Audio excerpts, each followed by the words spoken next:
Go fruit yourself.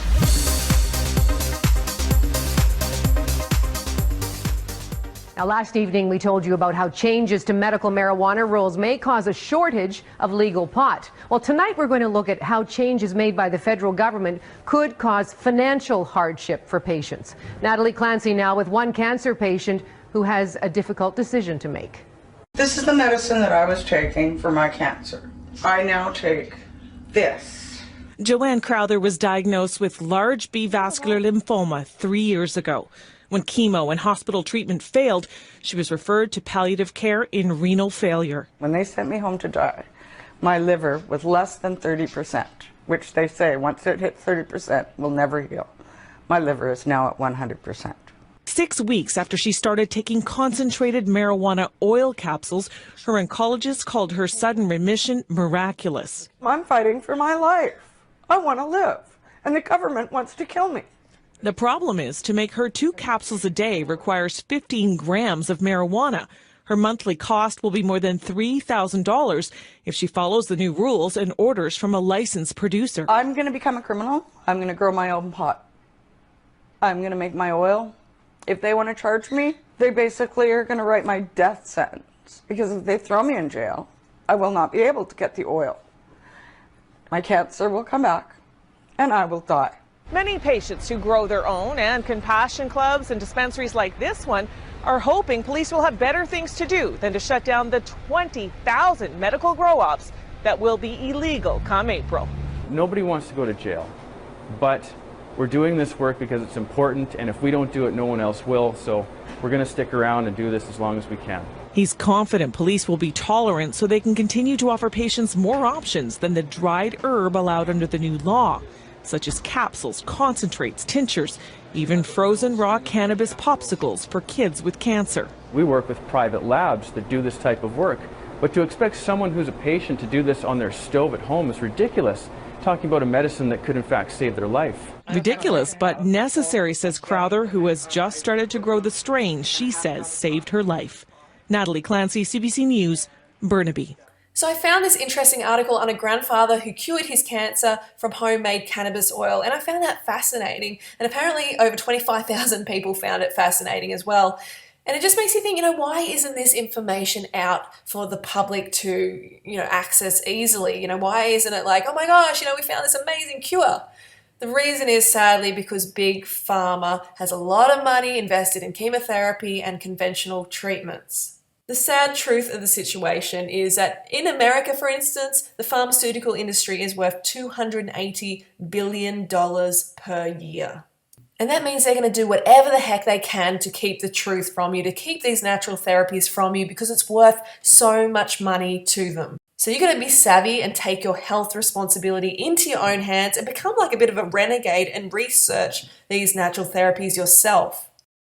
I also found this other interesting article about a mother who gives her 2-year-old daughter a daily dose of cannabis, claiming the drug has helped control her 60 seizures a day.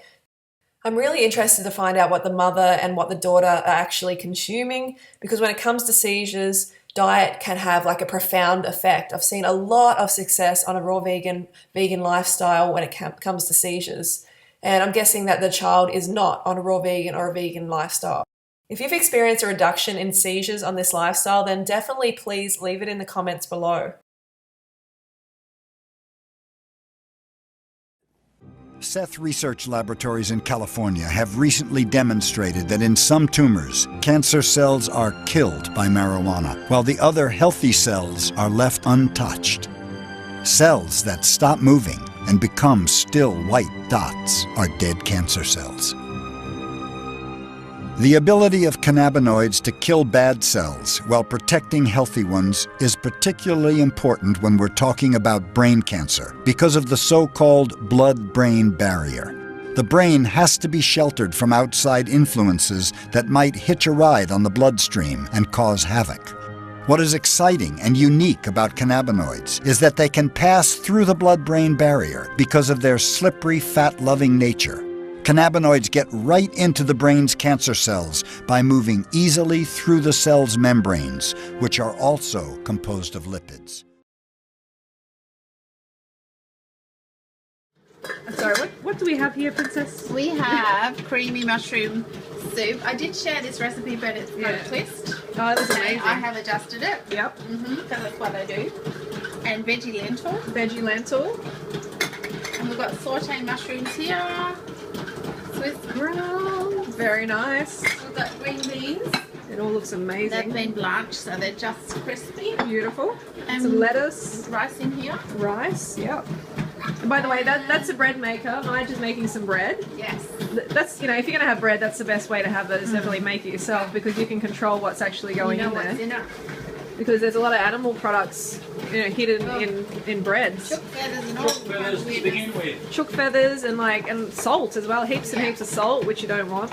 Dairy, skim milk powder, yucky. Yeah, so Gross stuff. yeah, make it yourself if you're going to have it. And this is Mav's pasta sauce.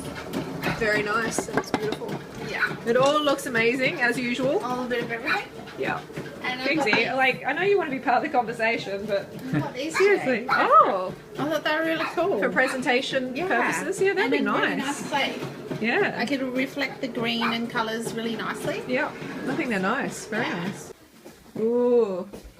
Look what we have here. The We've got, Twin Peaks we've got rice boobs. rice titties. And a little bit of lettuce. Let me just chuck that in there. Let us rejoice in that fact. I'm going to plate up our meals in the bowls. These are mushrooms, by the way. Yeah. What do you call? What are you going to call these? Don't know yet. The Stay Twin tuned. Peaks. The twins. Boobs. Oh, the boobies. Hey Fruitbat, so I'm on the way home from Princess Neat's feast, and that was amazing as usual. And I accidentally deleted some of the footage from today, so I'm doing that again now. It was a bit annoying because it was good footage, but hey, everything happens for a reason, so I was obviously meant to record it again. And I was thinking about the whole like cannabis oil thing and how cool it is. I mean, like, admittedly, I haven't done a lot of research on it, but it sounds very promising, and I'm supportive of any natural therapies that show positive results when it comes to illness and cancer, like as opposed to conventional treatment, which you take at your own risk.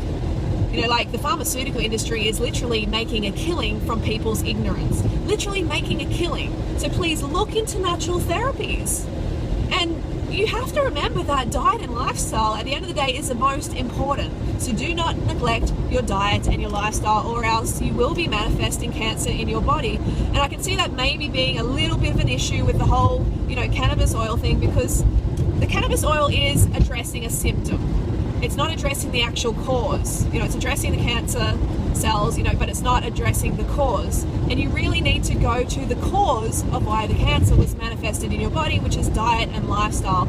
So if you just think, you know, the cannabis oil is a cure-all and you can just keep eating the junk food and keep eating, you know, animal products and you'll be fine, that's not how it works. You know, the cancer is going to manifest again in your body. So address the cause, not just the symptom. But I am hopeful for this cannabis oil, that's for sure. And it got me thinking to my past as a bit of a pothead.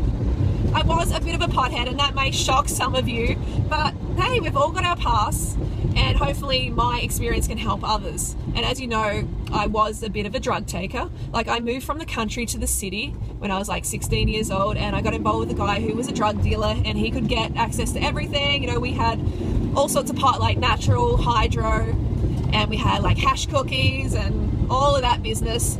And my ex-boyfriend, he was right, or it's kind of like ex-boyfriend, he was right into bongs. He was right into smoking bongs all the time. And I know, look, I just want to put a bit of a disclaimer. Look, I know there's a lot of you who do have pot or do have marijuana for recreational use, and you know, that's your choice, but this is my experience with it. And you know, I don't recommend it for recreational use. For medicinal use, you know, to help with pain relief, yeah, for sure, I think that's a great idea. You know, people, you know, it's a natural alternative, it's natural remedy, so go for it. But recreational use, I've just seen too much, you know, negative results of that. And in my boyfriend in particular, you know, we were together like 5 years, he was so like haphazard, you know, when it came to the way he would behave, especially if he didn't have his bongs. If he didn't have his bongs, he was like, you know, crazy. And some of you might be like, well, that's just his personality, that's not the pot. Well, look, I saw him without the pot, I saw him with the pot, I saw him in all sorts of different circumstances over that 5-year period. So I can, definitely say that it was attributed to the marijuana. And for me, it made me lethargic and just unmotivated. And I just don't see any need for it at all. Now I'm on this lifestyle, I have zero cravings for anything like stimulants or, anything like marijuana, coffee. All that stuff, I don't have any desire for it at all because I'm getting enough nutrition to my brain and to my body, and I feel really satisfied in every way like that I don't need that outside help, which I can see a lot of people, they grab at that because they're not nourished. They're not getting enough nutrition to their brain, not getting enough glucose to their brain. So that's something to think about. So pick up this lifestyle and put down the bongs. All right, I will see you soon. I've got to make the rest of the video now. And Mr. Fuzzy. Yeah, Mr. Fuzzy Bears. Hey, Fuzzy. Hey, Fuzzy Bears, say goodbye. Fuzzy. Good night, everyone. Little Fixie. Say good night. Good night. Good night. Don't forget to go fruit yourself. Oh, go root yourself. Oh, yay. Woo. Bye, YouTube. Yep. Adios, amigos.